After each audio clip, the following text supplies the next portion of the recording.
Hey everyone! Welcome to my channel. My name is Vanessa and you're watching the Exploring Oracle, or the Exploracle for short. So today we'll be taking a look at an indie deck that I just got. This is I already forgot what it's called.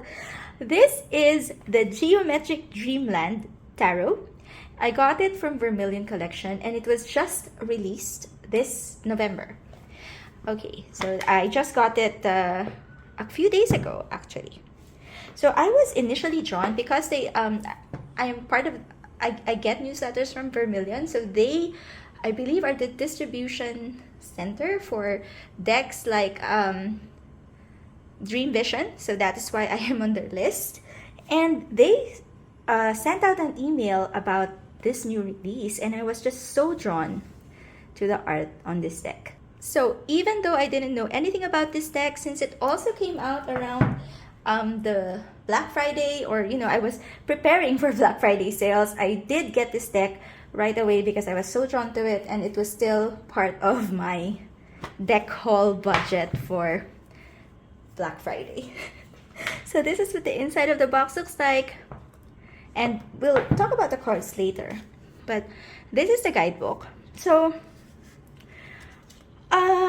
the guidebook just goes into the meanings of the cards. Honestly, I don't resonate with a lot, well, not a lot, but I don't really resonate with the meanings of the cards in this little white book, so I wouldn't really recommend this for beginners.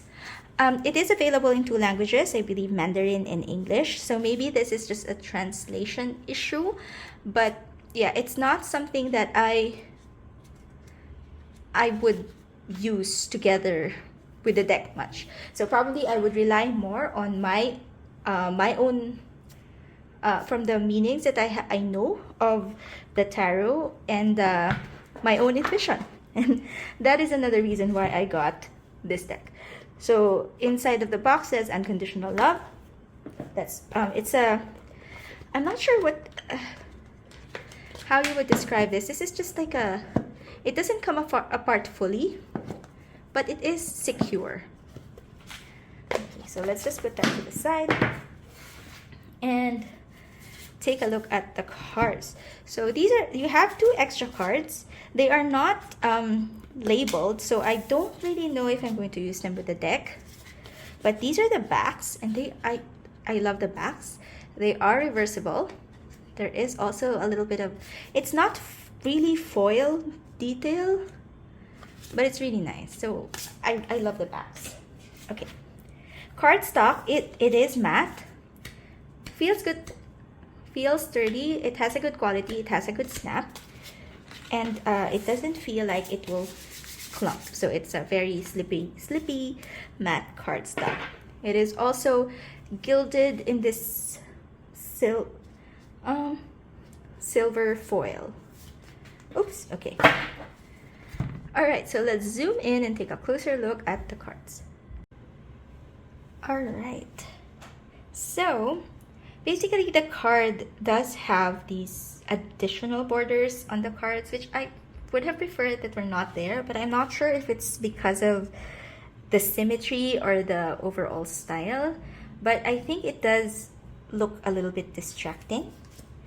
You do have the number at the top and the name of the card at the bottom, and they are mostly just geometric shapes that form an image, which I was really drawn to. When I saw the previews for this deck, I was like, even though I don't know anything about it, I just had an idea that Vermilion does have good quality decks. I purchased it, and look at this Empress.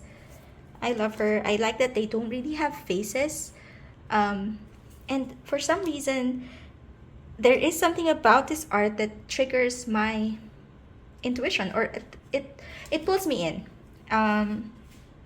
If you've been watching this channel for a while, you'll know that I don't really consider myself an intuitive reader.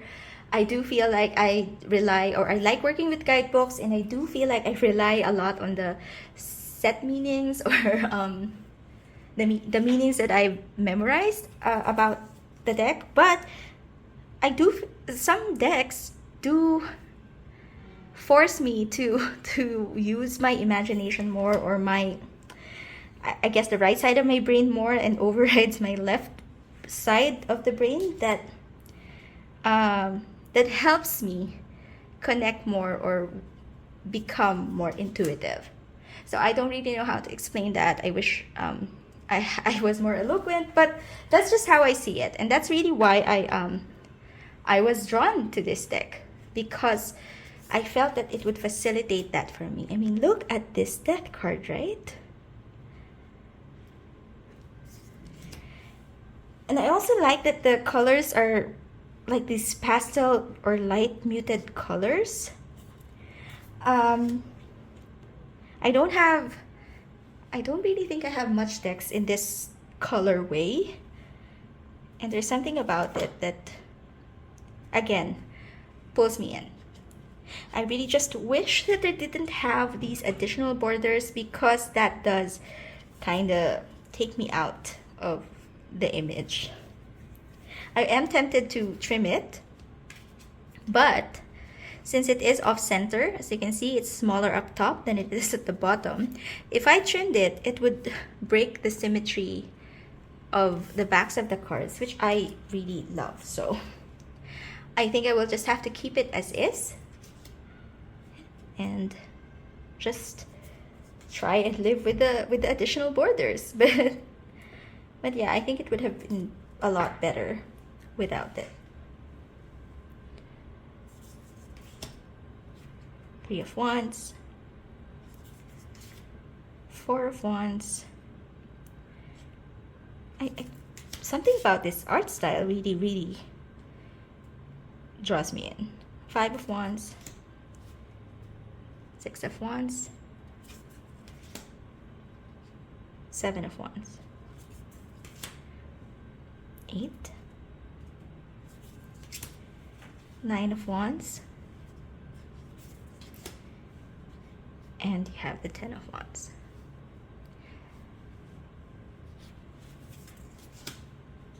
And then you just start with the King, the Queen, the Knight, and the Page.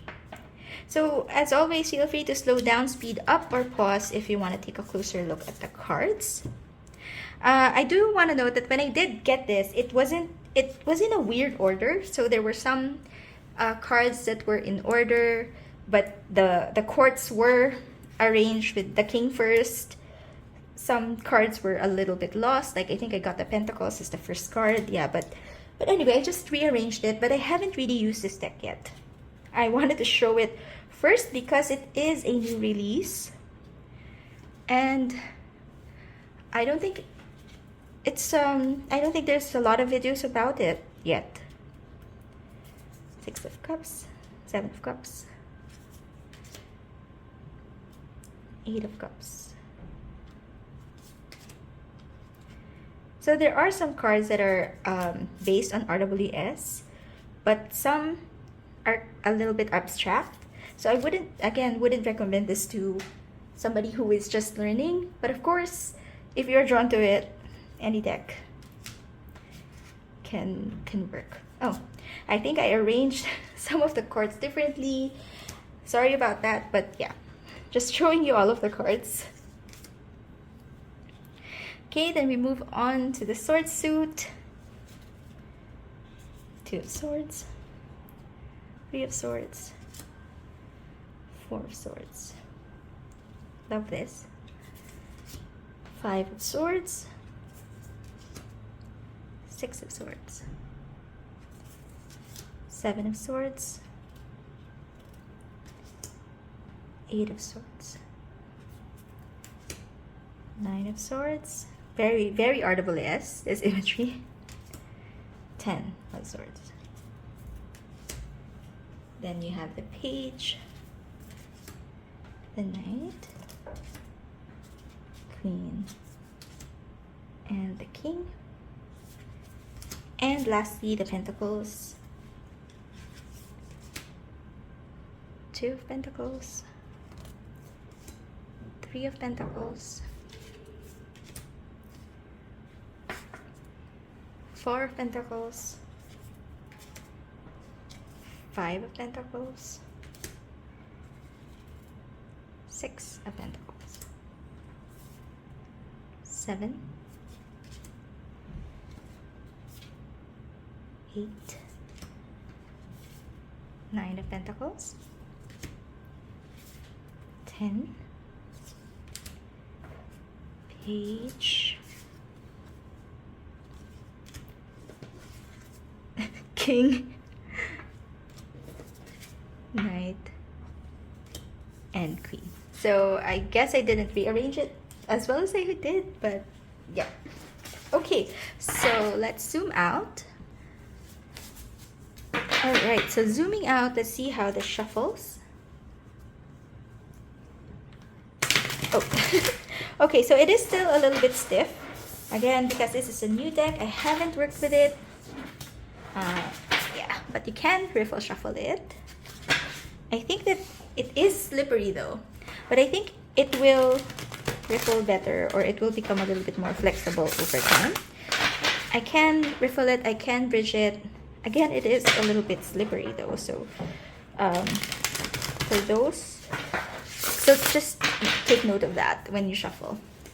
Because it is slippy, there is no issue overhand shuffling this deck, and I'm pretty sure we can get a jumper with this deck. Alright, so maybe let's just choose this one because it feels like it's speaking out, and we will read for Justice. So I'll read from the guidebook, but just to illustrate as well how I feel that it's not really as I don't know if it's not translated well, or it just doesn't resonate with how I read the card. So for Justice, it says, a serious, decisive, and critical mind can dismantle illusion, hypocrisy, and injustice. Balance has an irresistible appeal. Reason compels you to always make the right decisions, as if that is the only path to favorable outcomes. However, you will one day grasp that everyone lives in their own reality. Perhaps all paths lead to the same end. Real possibilities often surpass your empirical imagination. So yeah, I guess there were some phrases that related to justice, but I don't know. We'll read another one. Queen of Pentacles.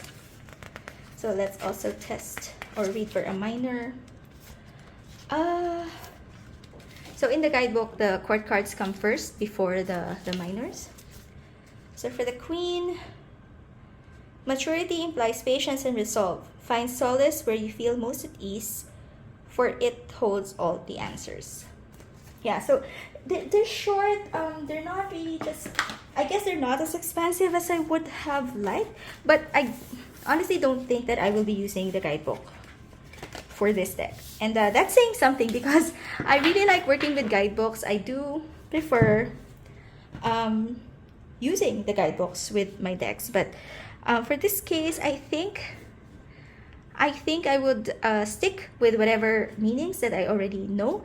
Trust myself enough to read without the guidebook, and also follow my intuition. So yeah, just showing you one more look at the Geometric Dreamland Tarot. What do you think about it? Have you seen this before? Is it something that you're also planning to get? And let me know. So as always, if you found this video helpful, please don't forget to click on the like button and do consider subscribing to my channel. I'll see you again next time. Bye!